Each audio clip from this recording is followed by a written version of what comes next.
My name is Leyton Schnellert, and along with my dear friend of, wow, more than 2 decades, Tammy Renyard, we are your co-hosts for this series once again. This is the 6th year of engaging all learners in the middle years, and this is a webinar series that is co-sponsored or co-hosted by the Edith Landau Virtual Learning Center at UBC, the BC Rural Education Advisory, with support from the province of British Columbia and the Ministry of Education and Childcare. We're just so glad to all be here together, creating good energy and building our pedagogy from wherever it's at, which is good, to even better, because we're taking this growth collaborative energy opportunity. Just call ourselves a collective. Today's session, we're thrilled to feature Dr. Shelley Moore, future Dr. Belinda Chi, and future Dr. MJ Medenwaldt, should she take up the call.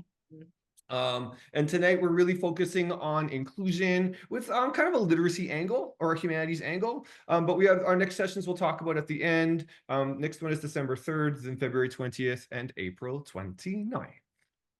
Tammy, over to you. Good afternoon, everyone. Ait squale CM CA. Good day, my respected friends. I'd like to acknowledge that I'm zooming from the traditional territory of the Hulkaminam speaking people. I want to recognize the colonial impact that has changed historic governance, health and wellness, family dynamics, and traditional food and local nations in this area. These factors directly affect the Hakaksamen in our classrooms and schools every day.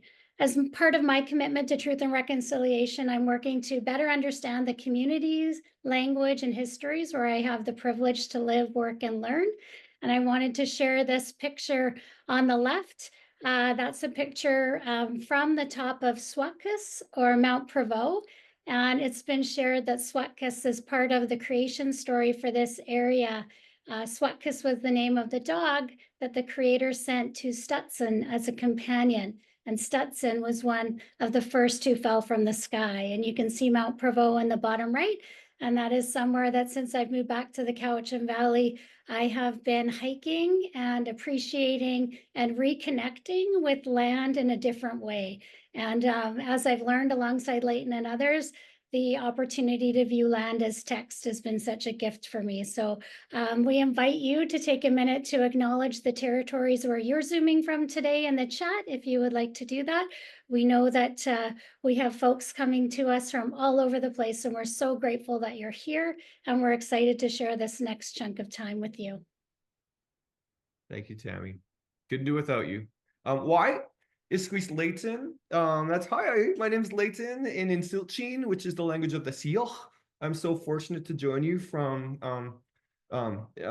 Seal territory and the Tumhulauch and the Tumich, the land and the water, and how the language and the people and the place are interconnected. And so speaking the language, the local language, is a practice of respect and also building my understanding about the holistic approaches that we can have if we just embrace how we are in our places and the peoples of that place and the learnings and the knowledge of that place. I just am so grateful to be here. And as you're saying hi in the chat box, that's my attempt at French. My apologies, Chloe. I know Chloe McKenzie's on here, one of my fabulous fluent French speaking colleagues. But if we take the practice up of joining this community in the chat box and acknowledging where we are, we bring our places and ourselves and our commitments together, and we grow a little bit more in our connections by honoring and connecting to the people and the places of our places. But we bring those and we speak those or we write those into the chat box as a way to practice what we believe and to support each other in moving forward. Oh, I get a little emotional, everybody being together online. I don't get to see you all that often. And then you'll just notice that we have a version of what we now call British Columbia, but recognizing the peoples of what is now British Columbia, and that's also an act of decolonization. And if any of those rural groups out there haven't submitted a Growing Innovation in Rural Sites of Learning project, send me an email and I'll send you the proposal form. We're a community like this, supporting each other, making change from wherever we are. Okay, so I cannot believe I get to introduce Dr. Shelley Moore, who has been a learning thorn in my side for, wow, more than 30 years, Shelley. I got to teach Shelley in grade 8 and grade 9 in a lot of decades ago. And Shelley, I'm just so grateful that you have taken up the work in the ways that you have to really push our thinking forward in inclusion in ways I could not have even imagined at that time. And so thanks for coming to join us, or welcome back to the series. Hi, everyone. It's so nice to see you all today. Welcome. All 87 of us are here today on this cold October fall day. I'm so happy to be back. Where do we begin? I was recently had the opportunity to present with Leyton in Prince George, and he did this thing. And, he says I'm a thorn in his side, but like, he also kind of provokes me quite a bit as well. And he kind of walked us on this journey about who he was as a part of the situating and honoring the places where he's been and connected to. And so I am kind of following his footsteps and have just kind of want to not just acknowledge. I love how you said that, Leyton, acknowledge not just where we are, but who we are and who we're with in these places. So I am joining you today from the traditional, ancestral, and unceded territory of Squamish First Nation, specifically Niklelaquam, which is also known today as Bowen Island. And I live here with my incredible family, my wife, Jessica, my two daughters, Meta and Eben, who are much older than this picture, but I also know that like I'm not going to be able to control their outfits forever, and so until then they will be sailors. But yes, I'm so fortunate to live here. The little guy on the bottom, this is Finley. He's now passed, but he was a perfect dog. Now we have Ruthie. She's not perfect, but gotta harness my inner Ruthie, because you know what? She is happy all the time. She doesn't care what I think about her. Sometimes I have to harness that. I am Danish. My family comes from Denmark, and so I've learned a lot about kind of what it means when I first went to Denmark and understood like the importance of representation and seeing yourself in the world. I'd never felt that before, and so really understanding what that means coming back to Canada and knowing that we want our kids to be able to see themselves around themselves. The center is my mom. She's so cute. Look at her. Her favorite colors are purple, pink, and blue. It's a very accurate picture. She's navigating cancer right now, so it's like intellectually, I understand that we may not always have our parents, but emotionally, like how's that possible that you may wake up one day without your mom? So we're kind of navigating that. Originally from Edmonton, my first cohort of students. And so like, I mean, I could spend hours talking about this slide. I'm not going to, but just a little bit about who I am and where I'm from and who I do this work for is on this screen right now. When I was thinking about what I was going to talk about today, I know last time we were together, I talked about backwards design, which was a really key inclusive curriculum strategy, our framework that I learned as a practitioner. And then as a researcher and kind of a coach supporting this work, there was another strategy that I learned about that, when people ask me, like, how do you do inclusion? Like, the more that I learn about this strategy, the more that I'm like, this is where inclusion lives. And what's interesting is, as a special educator, I wasn't really taught a lot about curriculum. I was, taught about accommodations, like how do we adapt and how do we modify, which is a really inefficient process because it relies on retrofitting. And so as I started to learn more about curriculum, which aligned with kind of the renewal of BC's curriculum, it's kind of led me down this journey of, I think this is where inclusion lives, is in the curricular design, the curriculum design and planning that we actually didn't learn a lot about as special educators. So I'm kind of really grateful for that learning. And so the strategy, and this, my friends, is my favorite strategy of all times, because this is where we can make this live, this work.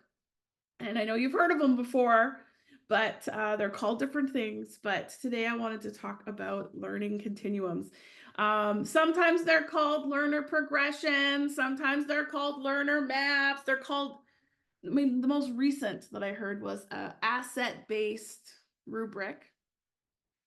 That's great. You can use that too. But what a continuum and the power of a continuum, really it's designed for a range of learners, and the reason why that's powerful is because education isn't designed for a range of learners. It's designed for a benchmark. It's designed for a group of homogeneous learners. Education has historically not been designed for diverse and equitable and inclusive classrooms. And so when I learned about learning continuums, I realized, hey, wait a second.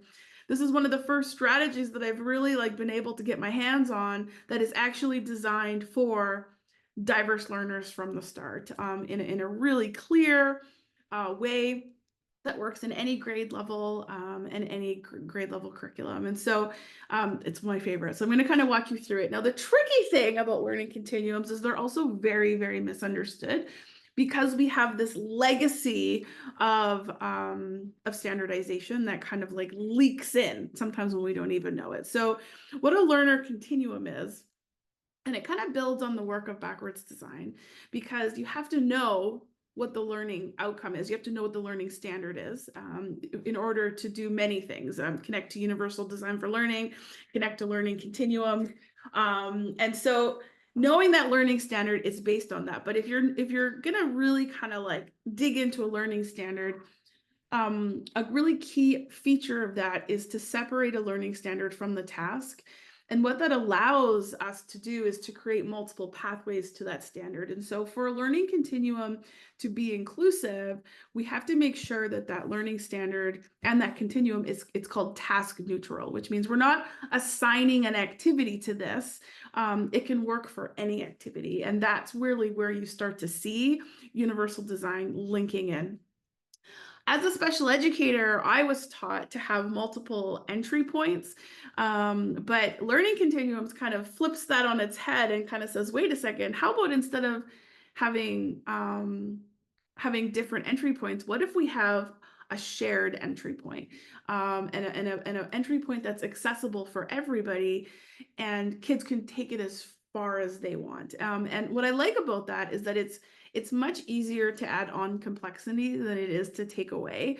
Because if you have to take something, if you have to take complexity away, it's usually because someone hasn't been successful. And so when you start with accessibility, everyone can be successful, and then kids can just take it and they can run.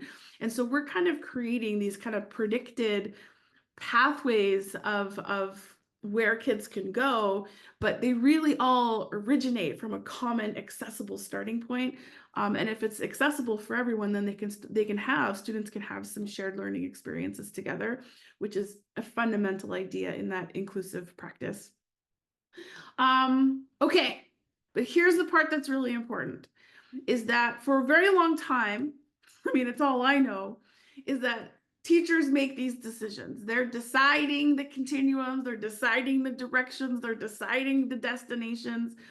But a part of, what we're learning about student agency and self-determination is, really asking questions around how do we bring students into this process, right? Where's their role in determining where they go and how they get there and what's their path? And so there's a really key part of design here, which is we're designing kind of opportunities, but there's also an element of how do we let go then and provide some space for students to start to make some of those decisions themselves, about where and how they're learning. Yes, it's so exciting.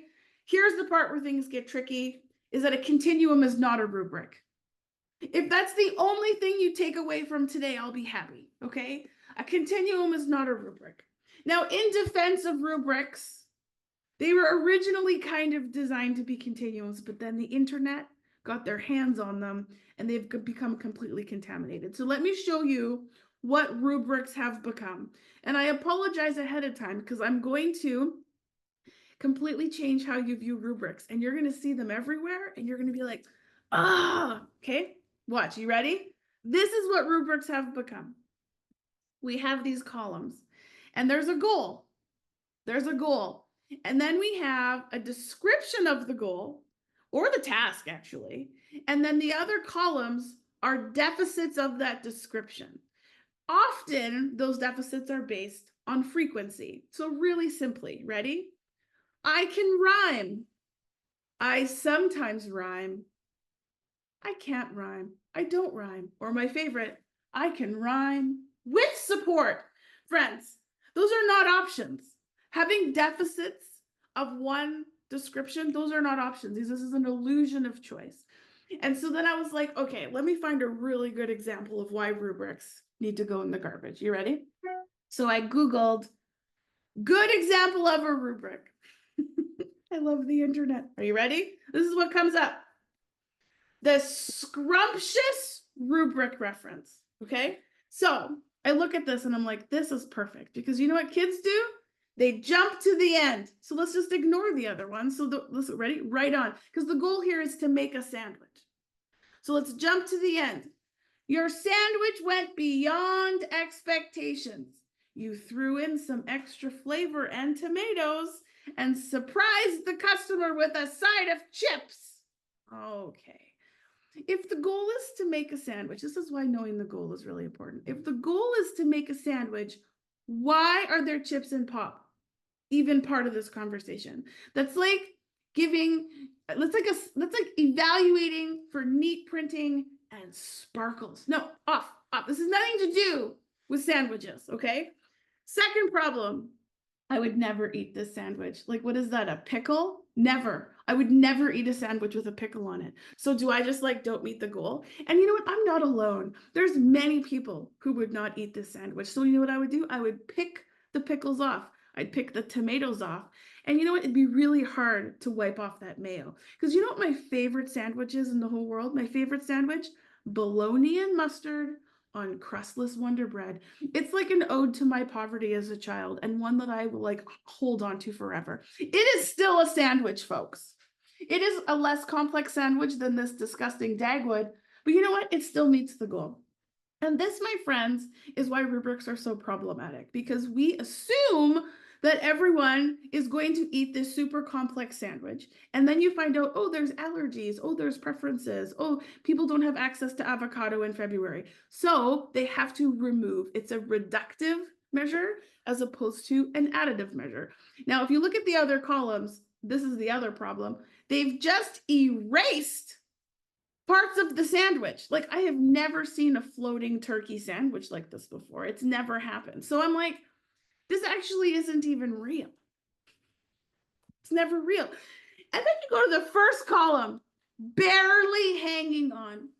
The customer wants a refund. Bread alone is not a sandwich. And you know, I actually don't disagree. It's true. Bread alone is not a sandwich. But you know, if you think about it in a different way, the only thing that all four of these columns have in common is the bread. So rather than thinking bread alone is not a sandwich, what if we thought bread is essential to a sandwich? Because if you don't have the bread, you also don't have a sandwich, you have a salad, okay? So this is very often what happens with rubrics. They become a reductive measure as opposed to an additive. And here's the fascinating thing. Do you know what the #1 brick and mortar fast food chain is in the world with the number of brick and mortar restaurants? Do you guys know? A lot of people say McDonald's. Nope. A lot of people say Starbucks. Nope. I bet you could, Brett, you know it. Subway is the #1 fast food restaurant. Okay, now let's talk about why. What is the Sunway with a B? Chloe, I'm with you. What is the first question they ask you when you walk in? What kind of bread do you want?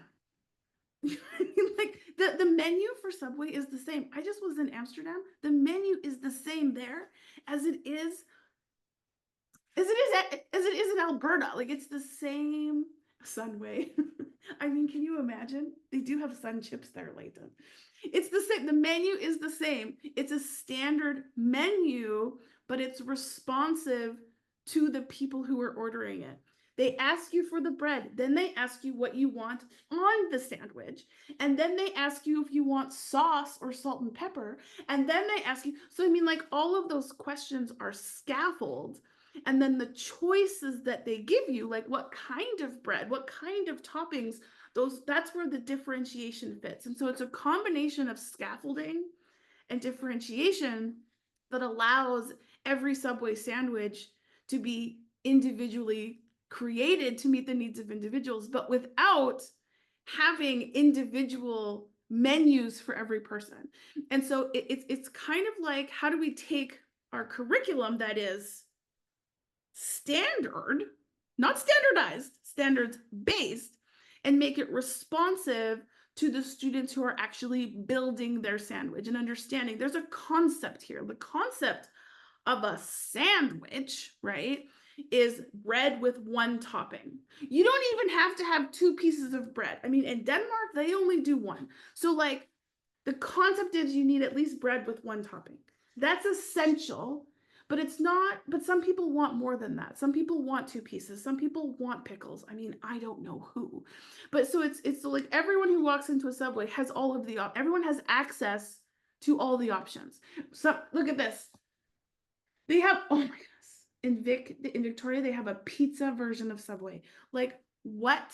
That's brilliant. That's brilliant, right? But again, you walk in, what's the scaffold? What's the differentiation? This is very different. Do you remember like the bread affair? Yeah, you probably don't because they all went out of business because they would have pre-made sandwiches and you'd have to pick the tomatoes off, but they were made in the morning and they were imprinted in the bread. Your sandwich is ruined, okay? And so thinking about this idea of a judge ruled that tacos and burritos are sandwiches. And you know what, Cynthia? I don't disagree because if you really want to dig into this, the bread is a holder. Okay, so if you want to talk about the concept of a sandwich, it's a holder with toppings. So, I mean, I don't like it, Cynthia, but I get it. I mean, it's really just clarifying that. I love where we're going, though. So now let's think about this, okay? So rather than having everyone eats the same sandwich and let's take off toppings, what if, you ready? What if we thought about our curriculum design as being a Subway, okay? What's the standard? What's the goal? I can eat a sandwich. What's the concept, okay? And that's not simple. That's not simple. It's essential. And the difference between that is that everybody needs to understand what's essential, okay? And that's going to be enough for some. That's not an adaptation or a modification. That's the foundation, okay? And we're going to provide opportunities for everyone to add on complexity, just like Subway does, right? But who decides what goes on the sandwich is the customer, okay? We're in charge of designing the salad bar. The customer is in charge of deciding what goes on. We're in charge of designing the curriculum. The students are in charge of deciding how far they go and what that actually means and looks like, okay? So this, my friends, is what we're thinking about for continuum. Now, I only put 3 here for a reason, okay? And that's because the original continuum was actually not a continuum. It was called the planning pyramid, and it's not new. It's from the 50s, okay? And it came around during the time of conversations around, remember differentiated instruction, right? There was differentiated instruction and differentiated curriculum, but differentiated curriculum can't be done in a standardized model. So it's coming back because we're now a standards-based model, which allows us this type of flexibility. So the planning pyramid has 3 levels of complexity. It looks at what's the essential concept that's important for everyone to know and learn. How do we add on complexity for most students? And how do we further add on complexity for a few more students? And what this means is those few students are not students with disabilities or who need access support. Those are actually students who need the challenge. Our students who need access support fit into the all. And so what I like about this is it actually talks about a range in terms of it's not separating groups into these compartments. It's where do we start for everybody, but giving opportunities for kids to go as far as they can. The students who actually are going to achieve the greatest challenge are actually the smallest group of learners, not the biggest group of learners, but so often we design and implement connected to that small group. You may also recognize this framework. I don't know, this person that I know has called this the baked potato strategy. Everyone needs the potato. We'll talk about that a different day. Okay, I'm gonna pause and we're gonna do a little check-in, okay? So Leyton also taught me this strategy called waterfall. And I'm gonna say a question to you and you are gonna type in the chat box a response, but don't press send until I say go.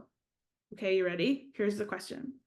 What is one idea that is useful so far? One idea that's useful so far. Type in the chat box. Don't press send. Wait till I say go. You can do it. I believe in you. And I'm going to show you an example. One useful idea so far. Type in the chat box. Do, do, do, do, do, do, do, do. Okay, you ready? 3, 2, 1, go. Oh, you're very good at this. The bread is essential. The bread is essential. Actually, the bread is essential, but it's not enough to be a concept. Yeah? Okay. Start from essential and add on, don't be reductive. Good. Yes, yes. Start with the bread. Start with the bread. Oh, you guys are good. Almost few. Start with the essential concept that's accessible for everyone. Good. We provide the toppings the customer student picks to put on the sandwich. Yes, yes, good. Start from an accessible point, use positive language. You got it. A continuum is not a rubric. Honestly, go to sleep. Just continually saying that to yourself over and over. You got it. Okay, you want to see an example? Okay. So I'm going to show you a real example that, let's see, does the ministry provide the continuums or standards within the curriculum? Okay, this is a really good question, Megan. So the ministry does not provide continuums because they're predicted. Okay. Now, if the ministry were to provide something, what I think would be useful is if they provided what's the essential concept, and then we could work with that. In America, I mean, they don't do a lot of things right, but one thing I do like is that within each of their learning standards, they provide like basically what is the target essential kind of outcome. And so then you can use that in different ways. That can be a like a pass, or that can be a this is where we all need to start. I mean, the sad thing is that often that's used to create an essential course that segregates students. And so, I mean, it's one of those things that it's powerful in its use. I would love to see some sort of common, not standardized, but just like a coherent common, like what are some, not even just one concept, like there's many concepts, but like a way that we could kind of have a resource that has concepts connected to learning standards, and then we could move from there in terms of how do we bring challenge to that and how do we create access to that. I think that would be a really great resource for sure. But again, sometimes it's hard to produce resources from the ministry because the ministry can't actually tell us what to do or how to teach.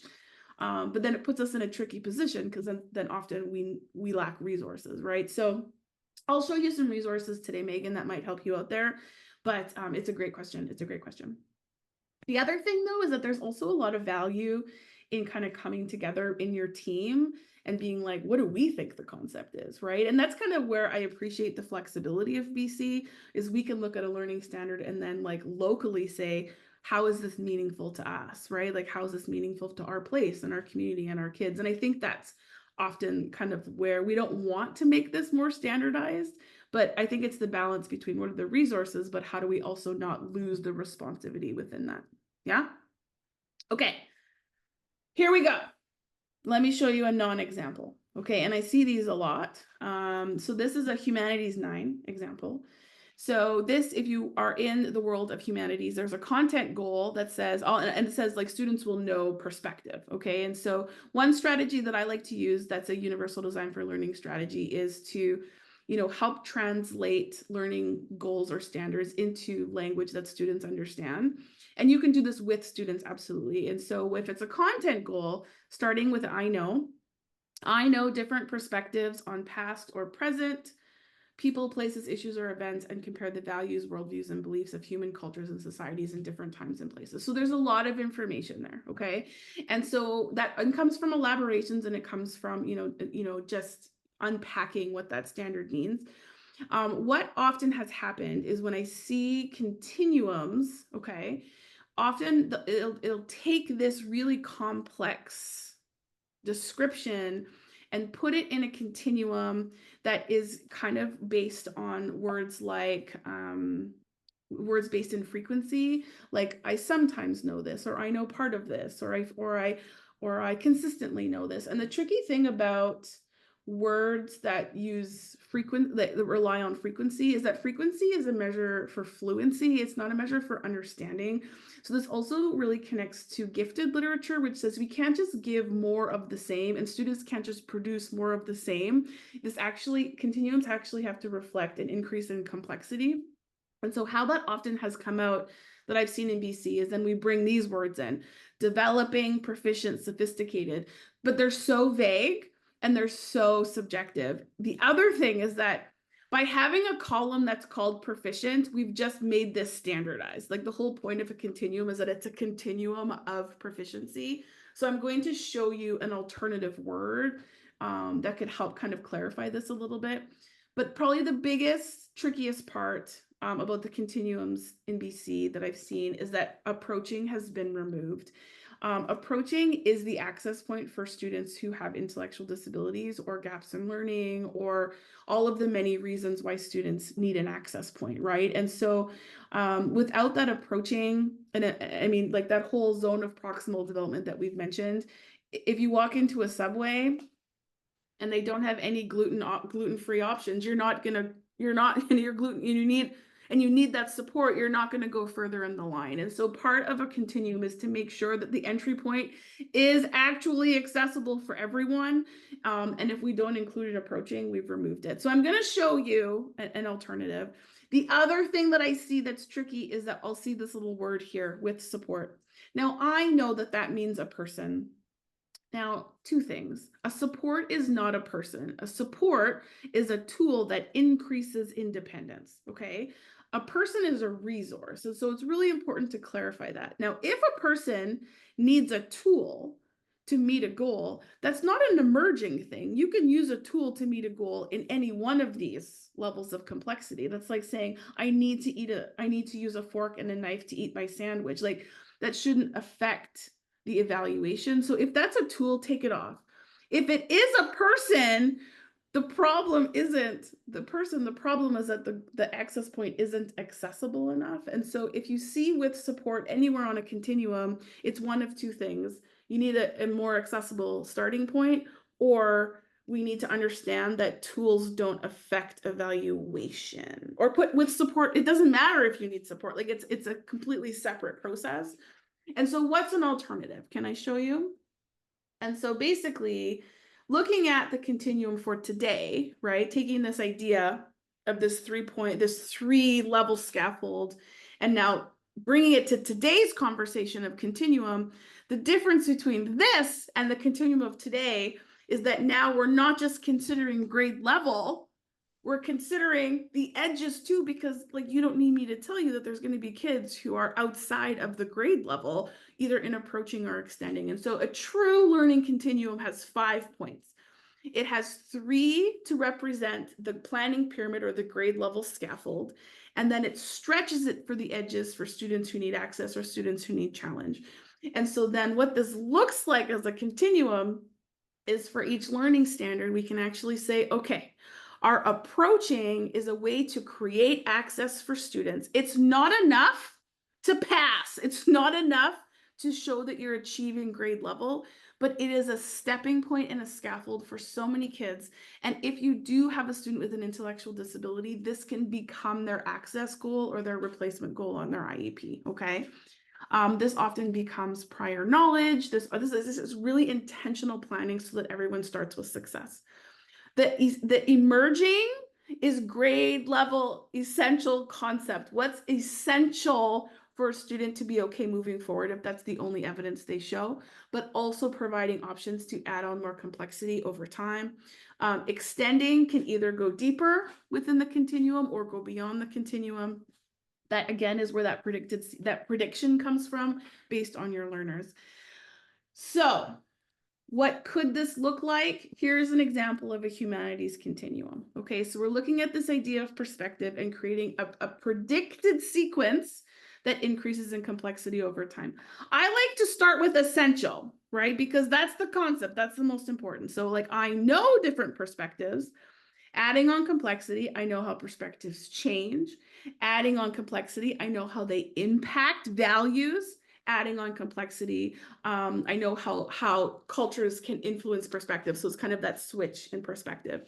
Now I'm going to think about my learners and say, okay, who is the student who needs the most support, and how do we make this accessible for them? A really great way to create access is to make goals connect to an individual person, right? So I know perspectives of an event that happens in my life, in my community, that I know really well. This is going to now be a really great access point for everyone. No one will be harmed by that, okay? Now, the other thing that I know is tricky is that we're not on a 5-point continuum. If it were up to me, we would, but it's not. So if we're going to move to a 4-point continuum, instead of taking off the approaching, I think we need to take off the developing, or whatever the middle one is. And so rather than having only grade level, we're going to have an approaching, which is the access point, 2 levels of grade level, and then an extending. And so thinking about this for Humanities 9, we've merged developing and essential together, because that's the most important concept. And then 2 levels of complexity with an access point, and my time is up. So the last thing I'm going to show you is one of my favorite new strategies in connecting this with UDL is, once we have these continuums, is helping students to know, okay, how do I know that I know this, right? How do I know that I know different points of view? What are the activities? What are the activities in the teacher's guides, in all of the resources that we get? What are the actually activities that we're doing with kids, and helping them to know why these activities are important, and how do we connect them to these goals? This is where you really start to see UDL shine. I'll have a slide in here that's probably a can of worms, but then, because a question I know some people are thinking are, well, how does this connect to the reporting order? It can absolutely still reflect the reporting order, but just being really, really clear and understanding that we cannot eliminate approaching from a continuum, and that proficiency is all of them. A better word that I like is confident, because if we make one call in proficiency, we've just made this standardized, which is the total opposite of the point of a continuum. Friends, I have a new website. If you want to see more examples of this and have templates to play around, I have a new website, drshelleymore.com, and there is a whole resource section connected to kind of these big ideas. And if you click on inclusive curriculum design, there are templates for learning continuums. For backwards design, there's examples for BC and examples all over the world. What can you do in 20 minutes, right? Friends, thank you. I have some questions for you to kind of think about as we transition over. How is this connecting to what you're already doing? What are you thinking about? How is this extending your thinking, and what could you pull into your practice? Thank you, friends. Leyton, take it away. Thank you, Shelley. We're so grateful to have you in your 25-minute presentation, which was rich in goodness, and we probably couldn't have done it in a second less. I'm so excited to transition over to Belinda Chi. Belinda, we're so thrilled that you came back to present again this year. So folks, I'm delighted to introduce to you our wonderful colleague, Belinda Chi, who teaches in Burnaby School District. Hi, everyone. Shelley, your presentation was so amazing. I wrote down so many things. And you also inspired me to change or add some things to my slide. So thank you for that also. Okay, we're going to get started. So I'm going to talk about UDL and the learning environment and writer's workshop. I work in the Burnaby School District, but as Leyton mentioned, I'm currently on mat leave with a little 5-month-old. And so here I am, but it's really nice to be back and do this. So thank you for inviting me, Leyton and Tammy. Okay, so I added some family pictures because I did not have family pictures in this slide. I just had me. And then I saw MJ's and I saw Shelley's, and I was like, oh, I got to throw in some family pics. So here we go. So thank you for that reminder. A little bit about me, and here are the things that are important to me. I'm also doing my PhD work with Leyton, and but that's also currently on hold, everyone. So there's my family. That's me as a baby. And then this is Ellie. Do you see some similarities? Maybe just a little bit. And that is my husband, Nate. And yeah.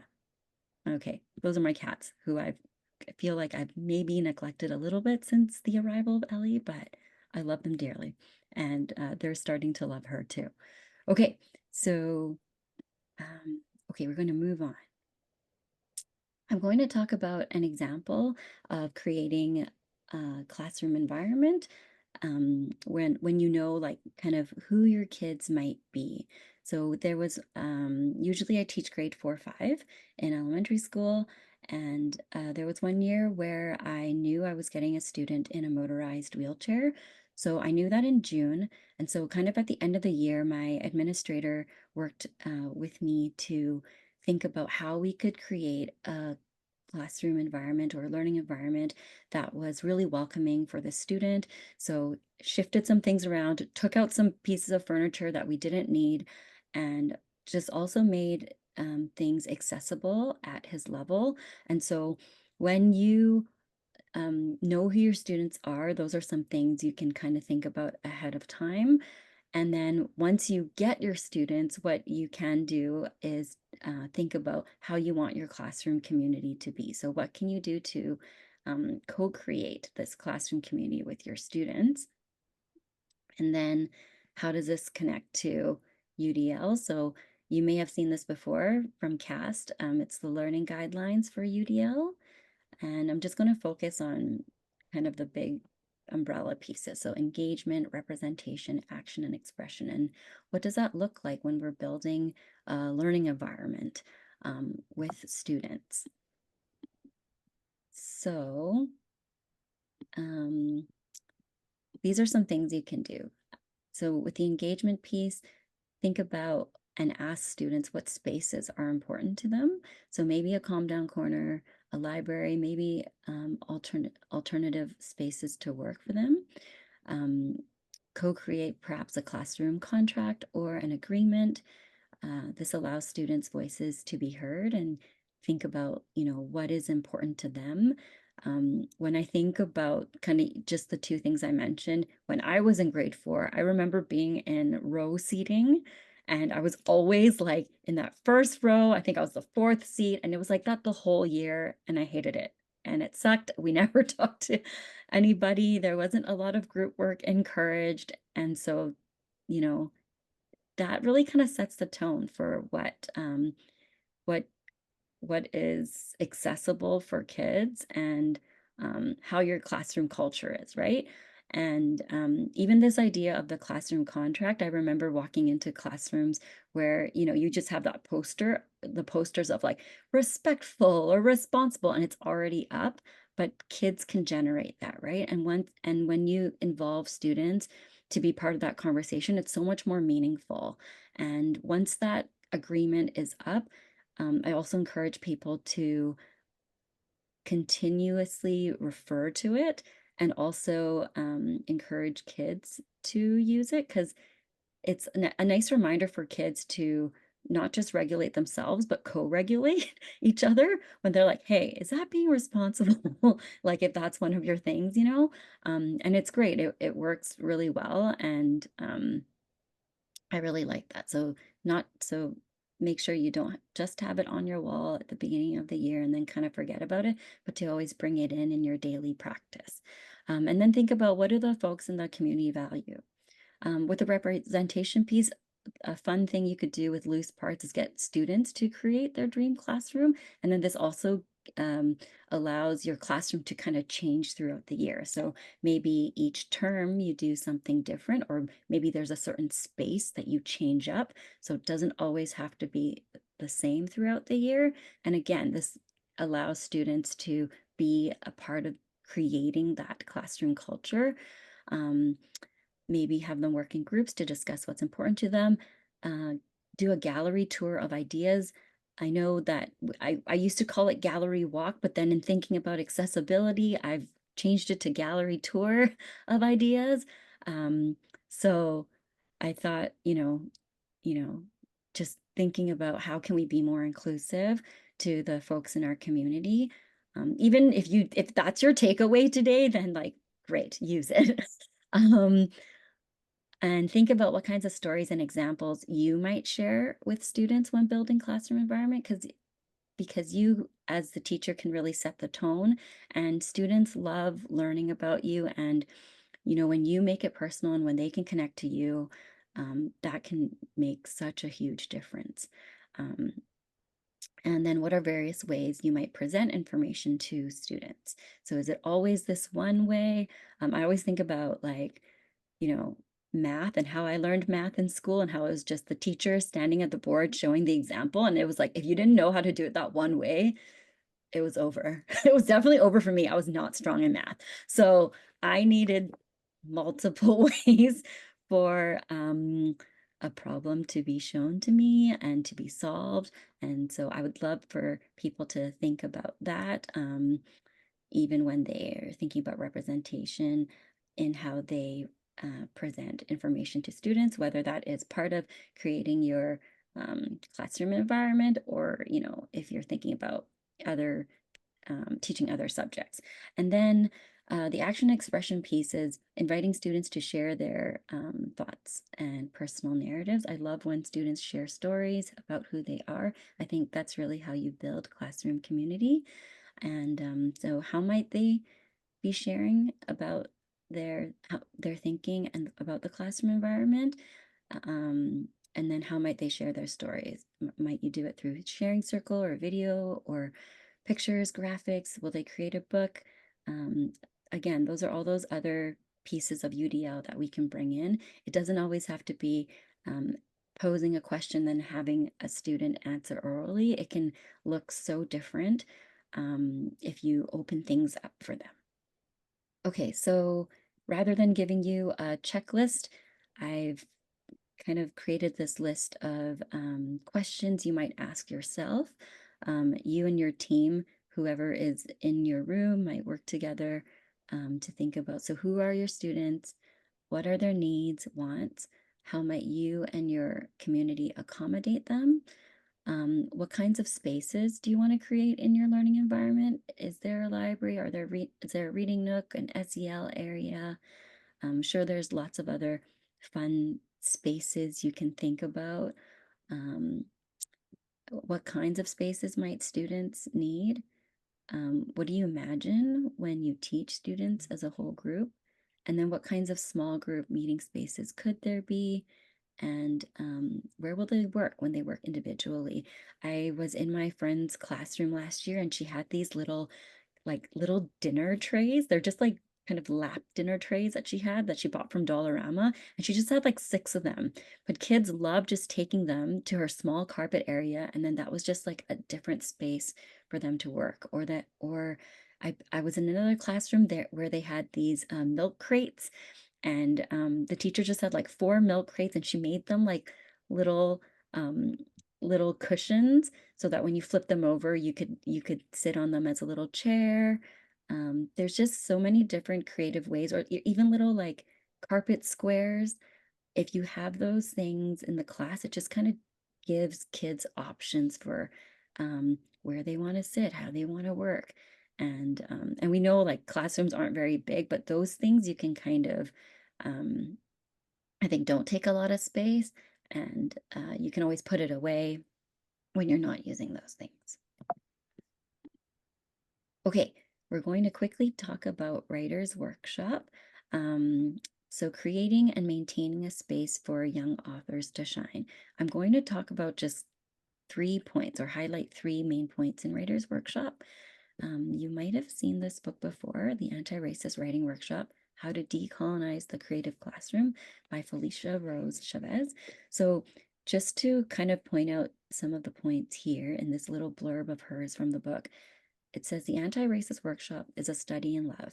It advances humility and empathy over control and domination, freeing educators to deconstruct bias to achieve a cultural shift in perspective, design democratic learning spaces for creative concentration, recruit, nourish, and fortify students of color to best empower them to exercise voice, and embolden every student to self-advocate as a responsible citizen in a globalized community. So here's a little overview of Writer's Workshop, which I'm sure many of you may be familiar with. And if not, I'm sure if you're in Leyton's class, he's going to talk about it. And here's a little flow of Writer's Workshop, how that could look like, but we're going to skip through it.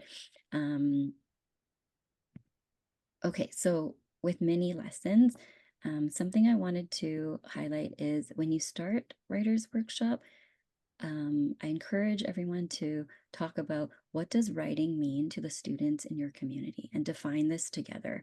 So I was team teaching with a colleague in a 6-7 class, and we just this is their classroom, and we just brainstormed with the kids. So like what kind of writing do you want to see, and what do you want to be free to create during this time? And they came up with all these different things. So there's like reviews of songs or clothes, movies. They have create games, cooking recipes. Someone said dating sim. I was like, I'm not sure what that means, kids, but okay, I'm gonna write that idea up. I want to honor your voice. But I didn't really explore that further with the kiddos in 6-7.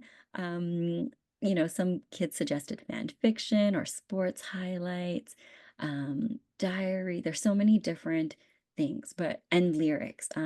So a piece about lyrics was there was a student in the class who was an English language learner who had just come from Russia, maybe a couple of years ago. And he was still, getting to know the language, but something he loved, he was listening to Eminem. So he was like showing me all these Eminem lyrics, and he was like, I love Eminem so much. And telling me like which songs were his favorite. And I was like, okay, but not the explicit version because we're in school right now. And when you and anyway, but that was kind of that access point for that student who didn't know a lot of English to start writing. That excited him, I think, because sometimes with other assignments it's very overwhelming when you don't have a grasp of the language, but it tapped into this passion that he had already.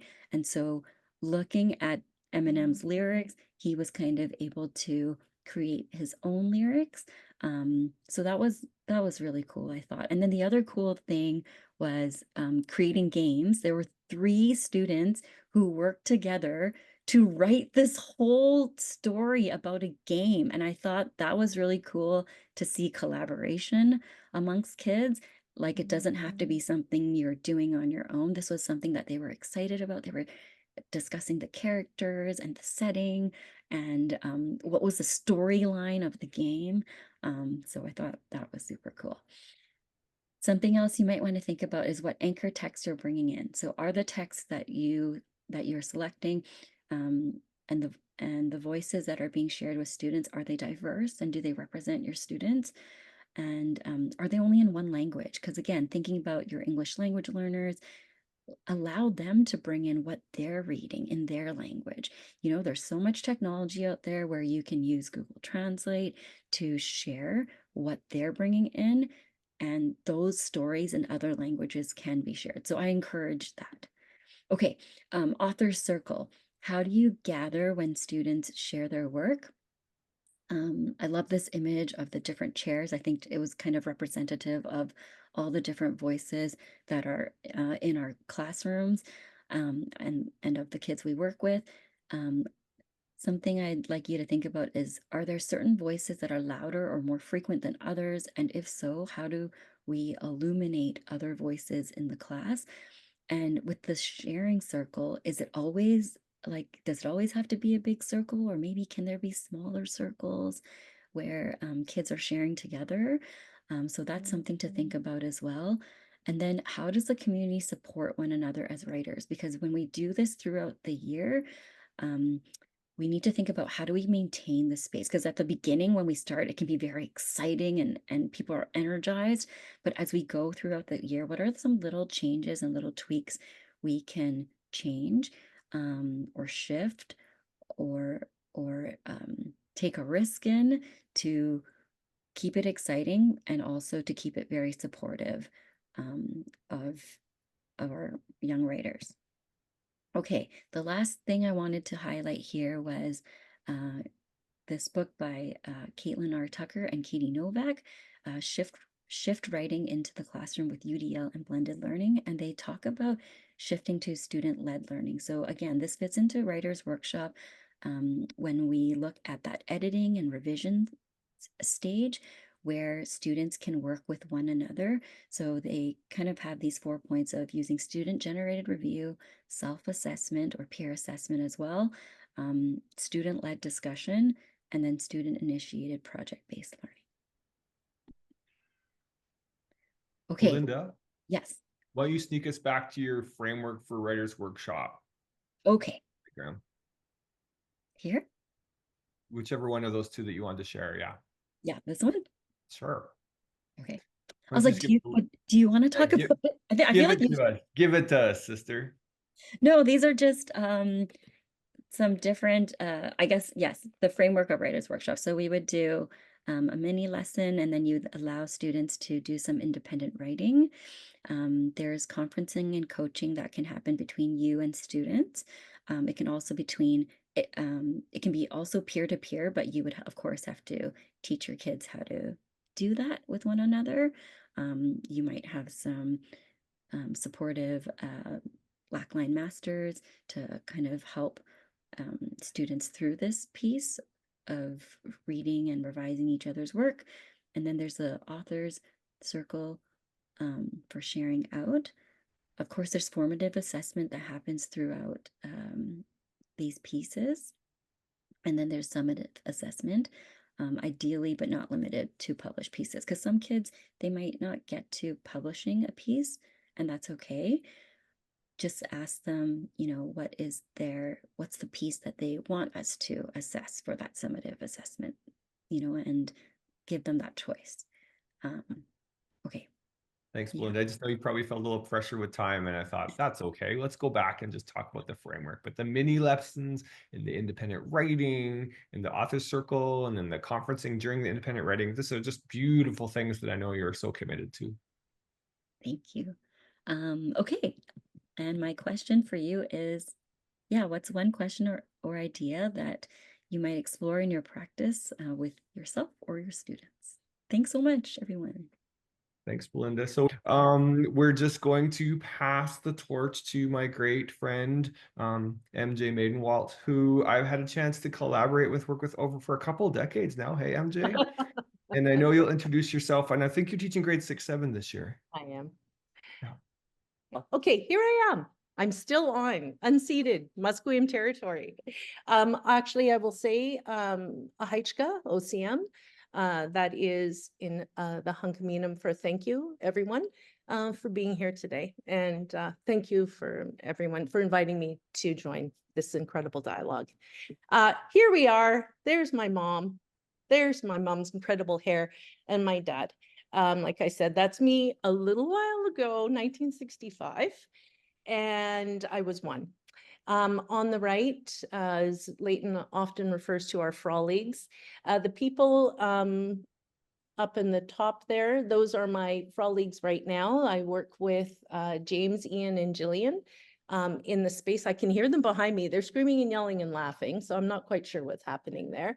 My other good friends, Lynn and Hugh, who constantly push me to really think deeply about myself, my own experience, and how that informs what I do with kids. And that's me with my 2 little boys who are very little and are now 22 and 20. Those are the books that are sitting kind of beside my bed. There's one there from Faye Brownlee that I have every single copy of over the last 20 years. Interesting. There's Katie Novak as well. And then the 2 on the bottom, Andra Tesha Fitzgerald is my new hero. So just kind of what's informing some of the work I've been doing in the last couple years. I teach at Brick House Elementary. We are the biggest school in Richmond City Centre. With staff, there's probably 800 of us. We're right by the hospital on number 3 in Gilbert. And as you can see, we're an urban school. We went for a walk today. That's from today. There's so much development in the city center. Almost all our kids live in apartments. They're urban kids. And we have a huge disparity in income levels. With 800 kids, you kind of get that. I would say I'm one of the only people that only speaks English in my building. So just remembering where we are in terms of place, I think a lot of people land here in Richmond first before they move to other places. So I like to believe that when we receive them, they're beginning that negotiation of their new identities as they begin speaking English, as they find out who they are on this land where we all end up together. In terms of how I position myself in my work, it comes from Androtesha, that really for me, it's as simple as this. It's honoring children.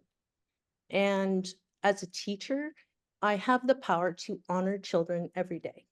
So as a mom, I think that's probably informed me the most and connected with me, because Androtesha talks, when she speaks in her book about kids, she calls them our babies. So when I see a 12-year-old, that is someone's baby. So that's the beauty of working in an elementary school. When you see those little ones come in kindergarten, those are people's precious babies. And so our work is to honor those children. No one comes empty-handed. Everyone is welcome. Everyone is valuable. You will teach, share, and grow as you learn. It's reciprocal. And they are very important to me. And their movement forward is really important to me. That is like that little acorn in there, that's the seed and the power we hold every time a child enters our room. This is my room. I love it. Belinda's the same thing. I have flexible furniture in my room. I think I start every morning in a circle, which means all of my furniture is on wheels. It gets wheeled in and out. 3 things: campfire, cave, and watering hole. Those are the 3 sort of structures that I group kids in throughout the day. And it's always in response to what's happening and how the kids need to interact or how they need to be working. You can see again, high and low areas.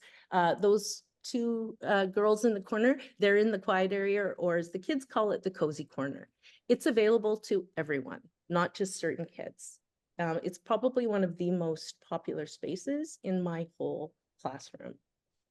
One thing I put is, we honor all kids by acknowledging that everyone needs access to individual, small group, and small group supports, and that kids need choices and the opportunity to practice making decisions about where and how their learning will happen. What I love best about my space is that the adults can come up alongside kids. So you can just kind of move around and the kids say, I need help a lot. And it's so great because an adult can find me very easily. It's not someone saying who needs help, because, no one puts their hand up, right? We can move really easily through this space. And as Faye says, we can get right in kids' faces because that's the best way to find out what's happening with them. So starting, my goal was to share with you about lit circles, or book clubs, I call them book clubs, but I realized there was some steps in between. So I'm just going to show you a sweep of, like, say, 2 terms. So 6 months in my classroom through a literacy lens. Number 1, this was just September. Who are our learners? We do performance-based reading assessments. We call them reading conversations. The adults read with every single child. We got to find out what their decoding level is. I have lots of kids who are beginning language speakers who are just arriving in Canada. We need to know what they're able to read. So as I'm thinking forward and planning for them, what kinds of texts they will need to access. What are our options for them for accessibility? There's also an oral piece so that we are asking them questions and getting a sense of what they understand in terms of their receptive language. The other piece is, how do they feel about reading? I love this. So out of my 1 class of 30, I think I have 1 child who really loves reading. The most of them don't very much. Something happens by the time they get to be 11 and 12 where you can kind of see not their favorite thing. And that creates a huge barrier for us at school. Because, you know, we don't want to force people to do things and we're trying to invite them in. One of the biggest barriers in the last 5 years for me has been student engagement. So again, how do they feel? And what can I do with that information? What do they need? From asking the kids, they need a really good fit and a sweet spot. One thing talking to kids, if the challenge is really low and the engagement is really low, the energy in the room dies, and it's everything feels very, very passive. You get kids saying, I finished this, and the other day someone said they finished something and they were playing cards in the corner. I have no idea what that was about. I hear the word bored a lot, which I find really interesting. And I also see frustrated. I see kids, when they first arrive, I see them leaving for the bathroom every 15 minutes. I see them going like this with rulers on pencils. That I would read as frustration. So really what we're trying to get is high engagement and a high level of challenge where they are, because that's the sweet spot. What matters to the kids? What really matters to the kids are themselves and their connections to other kids. This is something from what Belinda was saying, sort of brainstorming about what we want our classroom agreements to be. Who do we want to be when we are in this space, and how do we want to feel? The kids, they so know they want safety and belonging, and they want acceptance of all people. So that, in terms of community and building our reading identities, those things are all connected together. So when I'm thinking about what the kids need and what they're looking for, I come back to this. So how are books, specifically vehicles, towards ourselves and to each other? Some of you have probably seen this before, but it's the mirrors, windows, and sliding glass doors that books can allow us to see ourselves, our windows into other people's lives. And I interpret the sliding glass door is books move us. They transform us to want to push the door open and move forward towards each other or towards something that we become very passionate about. And the reason I put the book Obasan there is because when I was in first year university in 1984, Joy Kagawa came to read the book because she had, I think, just written it. And I remember very distinctly listening to her and starting to cry in a lecture hall with like 300 people. And it makes me emotional even today, because it was the first time I had ever heard anyone read, like, first time I had ever experienced characters that looked like my family, that spoke of the experiences that had been pretty much silenced by dominant society, but was what my family talked about all the time. And the power of a text to erase you is huge. And the power of a text to actually say, yes, you're here and you matter, is huge. So that's the one I put up, because that was my aha moment that, oh my gosh, like, I'm a real person because they're writing about me and my family in a book. And my little is, it's not, 2024. And what books are we still putting in front of kids, and which books are not being put in front of kids? So with that in mind, these are 2 questions my team and I have been grappling with the last couple of years. What are our pedagogical moves? What can we try to center all of our students in the learning? I am a curriculum wonk. I love curriculum. I did a little bit of work on the BC curriculum in ELA, so I'm just let's say I'm a little bit of a wonk. How can we design and scaffold a variety of literacy experiences that create opportunities for engagement, connection, and community? If you get those 3 things going, the kids are going to make gains in their literacy development. So starting off, like in terms of access points, mentor texts, always use them. Picture books, they're also called. You can see there are so many beautiful, beautiful, beautiful books. And then match it with a strategy. This strategy I've used for 25 years, still use it. It's called Listen, Sketch, and Draft. It's in Faye Brownlee's very first book from like 1980 or something. And you can see this is what happens. The kids read, they view the text. I project it nice and big. The text is chunked. They draw in little boxes as we go along. Then they can add thinking bubbles, speaking bubbles, and words. I have never, ever had a child, even children and like all children, we have managed, in the kids who need a little more scaffolds, we have managed to have every child be able to use this one strategy. It's incredibly powerful. So once you get that going, come back in your big group and off of your notes, the visual note taking, that's what that is, the kids have been doing, then you work that community, right? What are the words that are starting to surface? I really, really like working in single words. As you can see, you can start to translanguage. We can start to look at the other words we know in other languages and explore them more deeply. And as Shelley was saying about concepts, these are your conceptual words. You're going to get huge mileage out of them over the course of the next, couple months.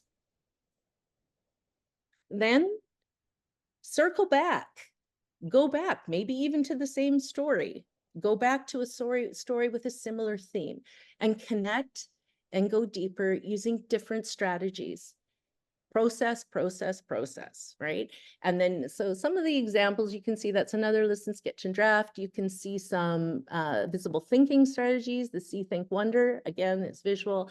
And then you can see the kids working with each other to talk through what they've drawn, what they're noticing. You can see them in a small group. And then at the very bottom corner, that's one of my favorite things. Those are it's a cooperative learning strategy called Inside Outside Circles.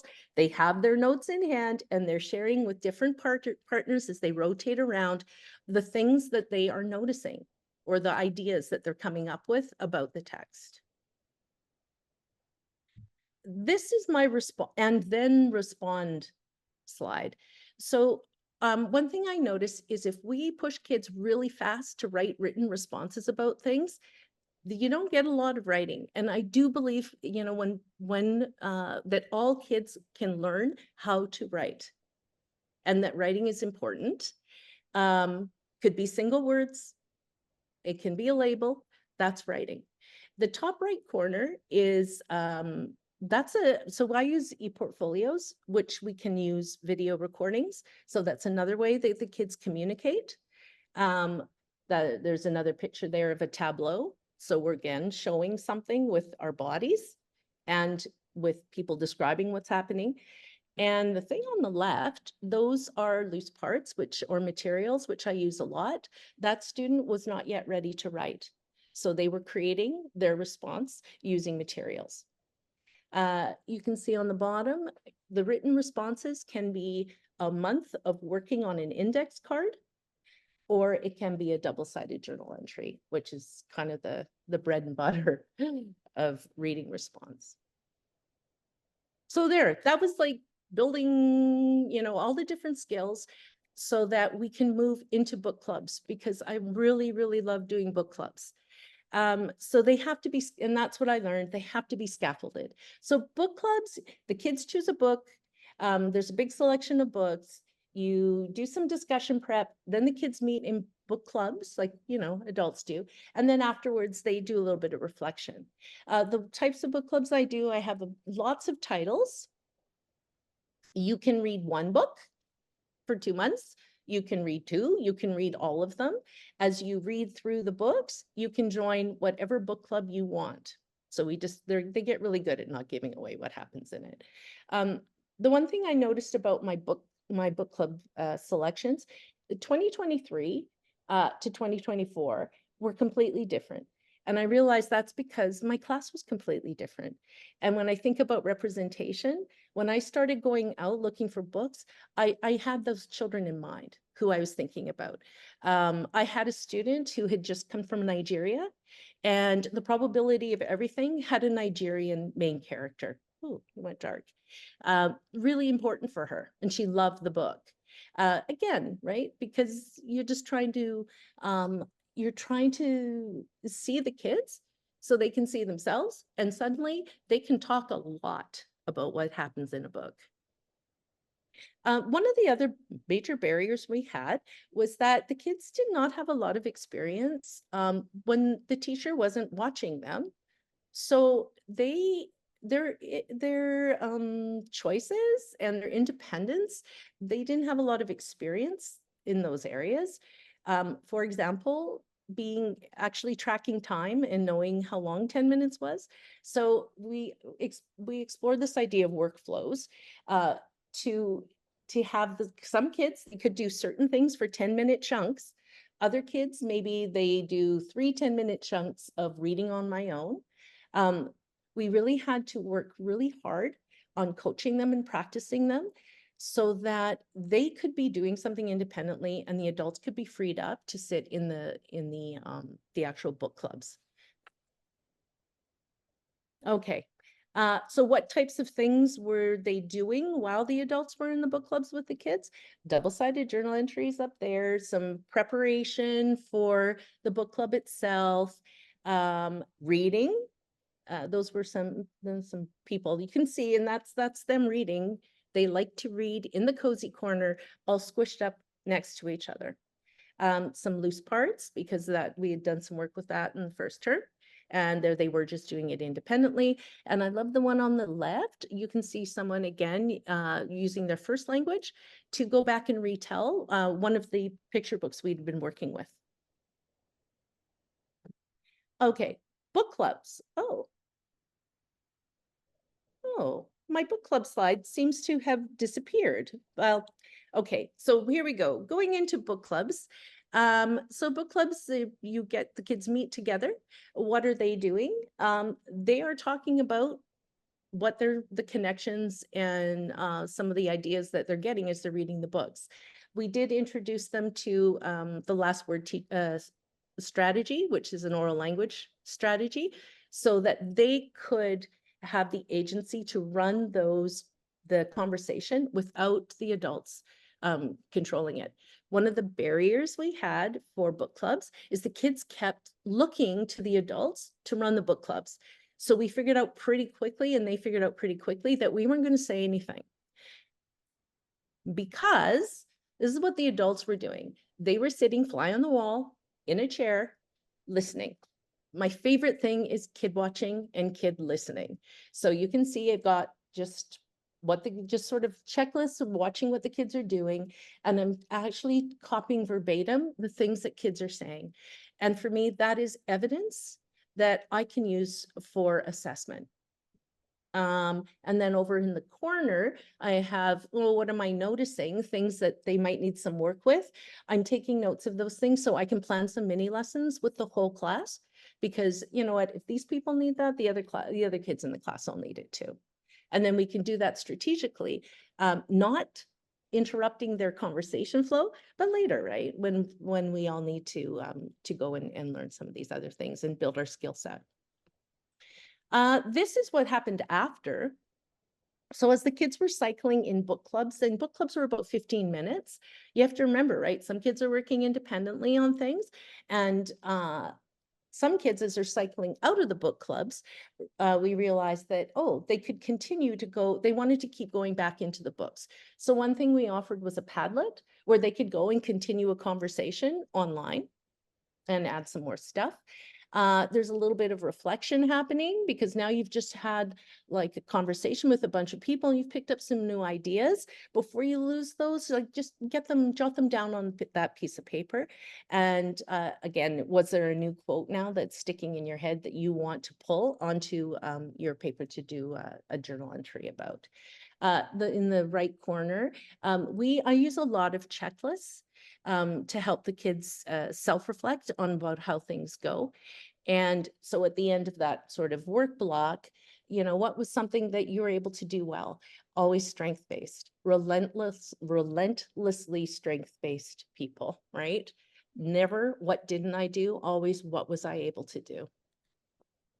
If I'd known I would have brought my continua, but I was thinking assessment. So I realize every year I just think I want to do a big project, like, oh, we'll do something about characters in the books. And we never get there. So I had to think about, okay, if it's very process-based, then how do I find the evidence and make that evidence visible to the kids that they're learning things? So this is kind of a one pager that I did with the kids at the last cycle of the book clubs. And it's this idea that they take their portfolio of stuff and they mine it, right, for evidence that they can do all these different things. I do have a continua that I use as well for the proficiency scales. But again, when I'm working with the kids, especially kids who don't feel very engaged or good about themselves, strength-based, strength-based, strength-based. So what are all the great things you're able to do? And so this is kind of a one page at a glance. And you can also see that we have like the core competencies on the other side because they're all intertwined. Okay. Yep, these are just little snippets from that. So self-assessment, really important all throughout. Core competencies, always woven in. It's just like a bigger foundational piece. And then I love that actually on the right, that they're going in and they're looking for the evidence of their thinking, which is essentially, it answers the learning standard, right? So what Shelley was saying is very, very true. What my colleagues and I do is we will take the samples, for example, if the kids have done 2 listen, sketch, and drafts, we take them together, we group them, and we start to look for the indicators of where the proficiency starts to change. More so because then we have to be able to respond to actually help the kids and make those things explicit so they know what they need to do to move their learning along, right? Okay, last story. This happened yesterday. So these kids were the ones who said they don't like reading from the very first frame at the top. And my Jillian was in class with me and she said, "What are they doing over there?" And I looked over and the one student sitting he said, "Can I sit in the grandma chair?" Sure, it's a rocking chair. He had they'd just been to the library and he had a cookbook. And he was like doing the teacher thing where he was reading it upside down and showing them the pages and he was reading it to his friends. All this stuff, like I said, I'm a curriculum wonk. I want to do all these things, but really it's super, super simple. I want kids to love reading, to see it as something that can sustain them throughout their lives as a source of joy and also as connection and community with others. So I really love that. And they're sitting in the cozy corner. It doesn't get better than that. And finally, my last frame is I was in Australia and I went to the best bookstore ever. There's 2 of them, I think, or 3 maybe in the world. And this is my piece, is around diverse books. And my question for everyone is, at school, what are the books we could let go of? And what are the books that you really want to put into kids' hands? And that's it. Thanks, MJ. People, I don't know how we did it, but we ended on time. Shelley, thank you for sharing your practice around inclusion and getting us thinking about continuums. Belinda, thanks for helping us think about the process and writing in inclusive spaces and how we're building space for kids to be doing the work they want to be doing and telling the stories they want to tell. And MJ, thanks for bringing it home, thinking again about space, engagement, co-creating with kids, and also fostering this love of literacy and engaging them, our kids, our students, our middle years students, with texts that they can relate to, so they can see themselves in the world. Friends, thank you for coming to our really fun launch of the webinar series this year. Our next session, Tammy is going to share the date any minute now. December 3rd, Brad Baker, Leona Prince, Katie Marin, and Sarah Alston Hogan from Parksville District joining Brad and Leona. Great. See y'all soon. Have a wonderful evening. Thank you, MJ. Thank you, Belinda. Thank you, Shelley. And thank you, everyone, for coming and engaging and taking something away for your practice.